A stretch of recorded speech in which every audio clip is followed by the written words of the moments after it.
There is a really annoying, really loud, ginormous fly just flapping about in here. Can you hear it? It's annoying. Excuse me, sir, can you see yourself out, please?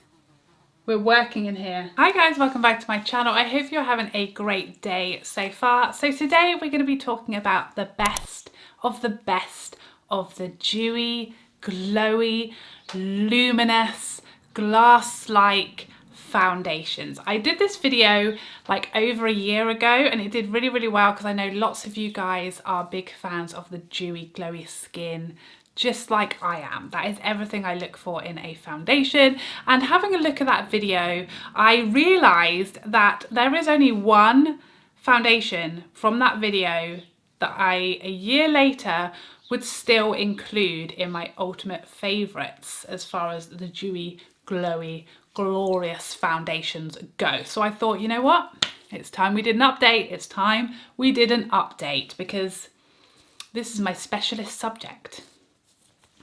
I just really love glowy, luminous, healthy looking, fresh, hydrated looking skin. I think it's really flattering as you age.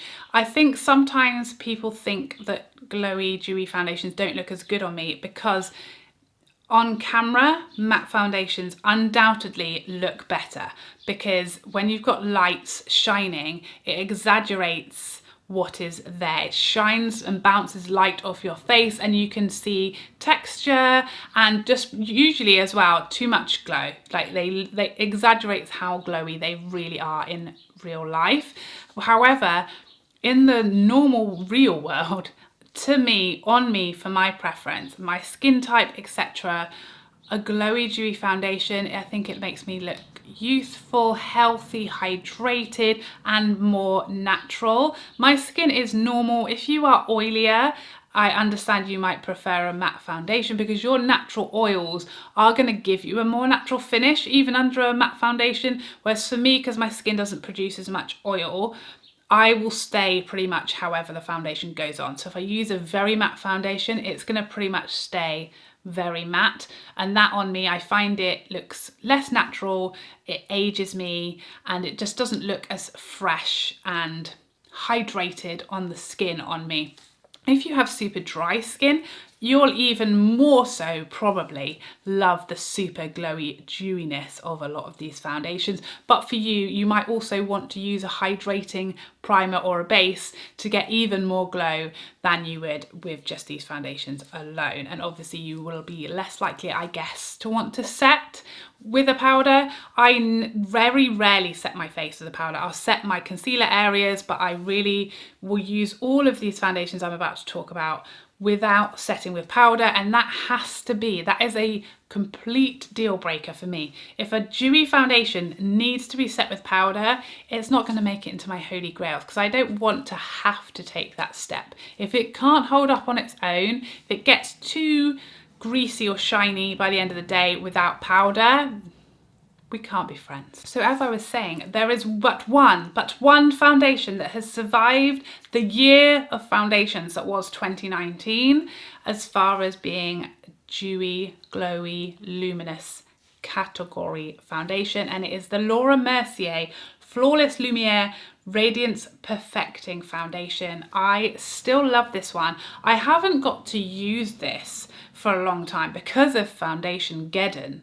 There's just been so many foundations of this type, medium to full coverage, glowy foundations that wear really well. We had them coming out of our ears in the last year. So this one kind of got put to the side while I was testing the 48 that came out last year. And I hadn't really used it very much for a long time. I kind of forgotten about it, but I picked this back up a couple of weeks ago and wore it a couple of times, and it's still really up there in this category.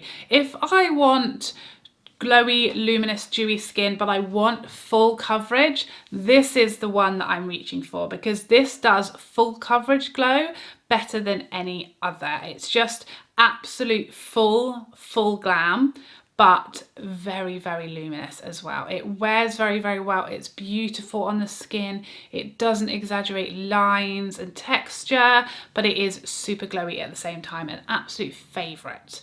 and the only one that survived from last year's video. Next up, the Fenty Hydrating Foundation. I love this foundation. I don't love it as much as a couple of the other ones because I've really struggled with Fenty's shades and their undertones on me. I just can never get the right shade. And I know people are going to say, oh, have you tried this shade? Oh, what about this shade? I've tried all the shades. I've tried them all. The undertones just don't work as well as I would love them to for me. However, this foundation, it does give you, I'd say it pretty much is full coverage, but it just looks, it doesn't look it, if that makes sense. It gives you full coverage, but it looks more natural on the skin. It looks like you've just got immaculate, glorious skin that's had a huge drink of water. I heard Fenty describe this foundation in this way, that you just looks like your skin has had the best ever glass of water, and that is the description perfectly. It looks so hydrated and fresh and just healthy and glowing and youthful. Such a beautiful foundation. I wish the undertones worked better for me personally, but at the same time the shade range is glorious, so you know, I have a billion other foundations that I can get in my perfect shade, so I don't have an issue whatsoever. This is a really, really lovely one. Next up, if I want a hairless coverage, but I want to be as glowy as possible, bit more of a medium coverage, super long wearing, don't want it to exaggerate my lines, this Anastasia Luminous foundation, it's glorious. I've got amazing shade matches in summer and in winter. Perfect undertones for me in this foundation, which makes it an instant love.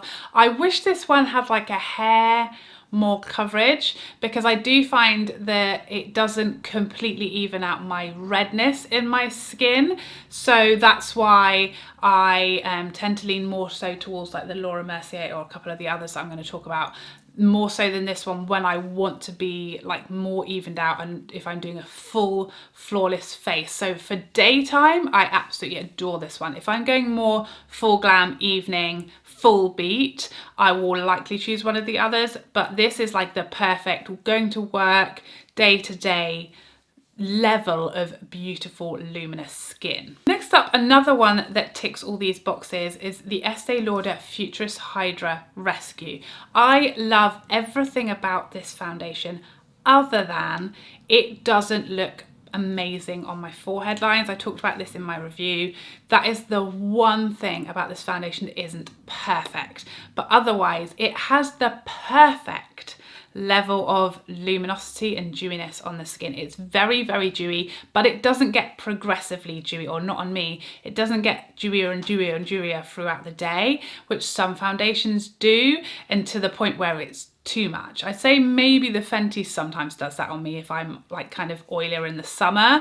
If I was to wear it for a very long day, by the end of the day it might be a bit too shiny. Same thing goes with possibly the Laura Mercier, and possibly the ABH, that if it's a very long, like I'm talking a 12-hour day, by the end of the day I might be a bit shiny if I haven't set it. A bit too shiny if I haven't set it. This one, I don't have to set it, and it does not get shinier and shinier and shinier throughout the day. It just stays beautifully dewy, just the perfect level. It's got great coverage. I've got a decent winter shade in this one. I haven't picked up my summer shade because of the next foundation I'm going to talk to you about.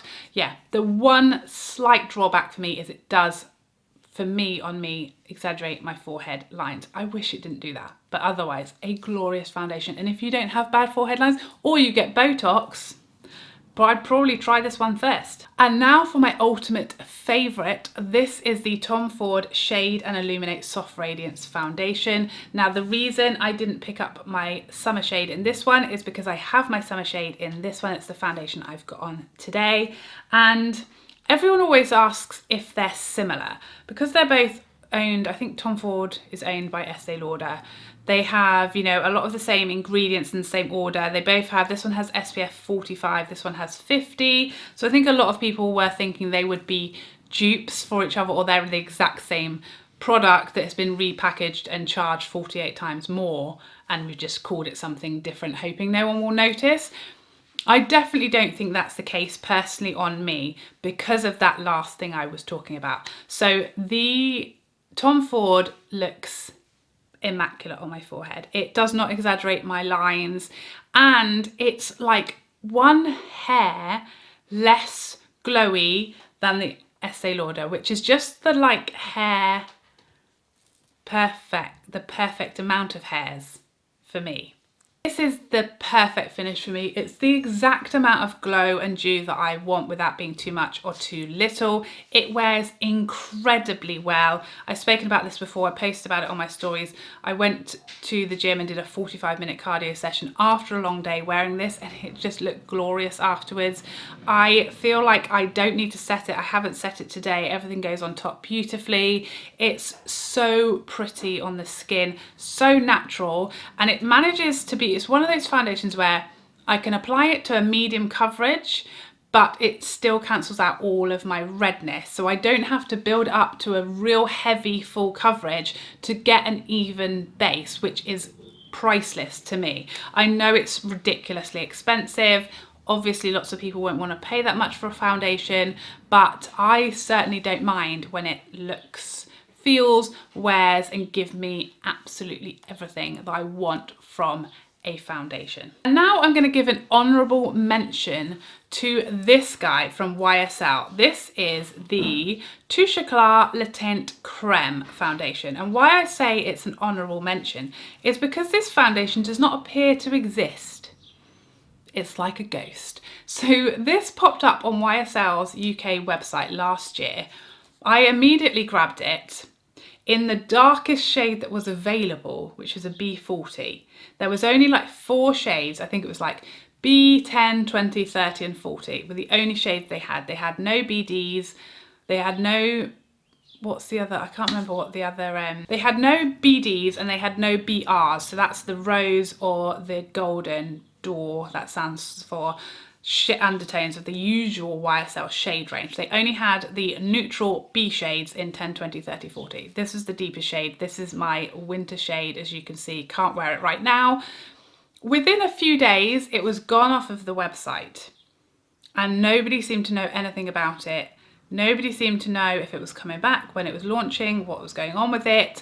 A couple of people who work for YSL commented on my video saying that that was not the full shade range. They are launching an entire, their usual number of shades with all the BDs and the BRs and the bibbidi bobbidis, and it will be coming in June. It's June now.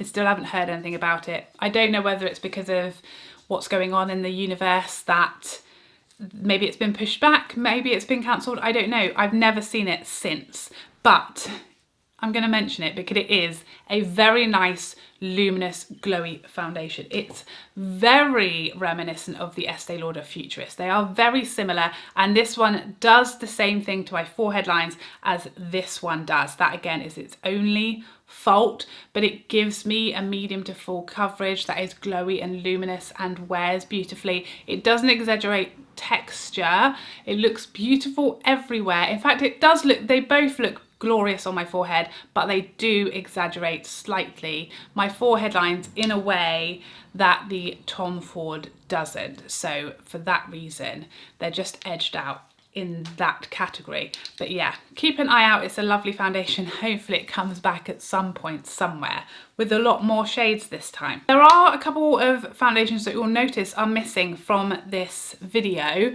I think people will probably ask me about the Shiseido Synchro Skin Self-Refreshing Foundation. I adore it, love it. One of my ultimate holy grails, probably in my top 3 foundations, but I don't feel like it fits with these ones as far as being a dewy, glowy foundation, because it is more of a like natural / satin finish. It's like one of these foundations when they've been set. So it's luminous, but it's not glowy or dewy, in my opinion. So that's just to let you know, if you were wondering why I didn't include that one. I just don't find it to be as dewy as these, but it's still glorious. The other foundation that I wonder if people will ask me about is the Radiance foundation. It was like my holy grail for a long time and was in 2019's video, and I haven't included it here. Reason being that They haven't expanded their shade range. There are still only 9 shades. They've now released another foundation that I think actually had less shades, or maybe it had one more shade, which isn't really what we were looking for as far as progress and, you know, moving forwards.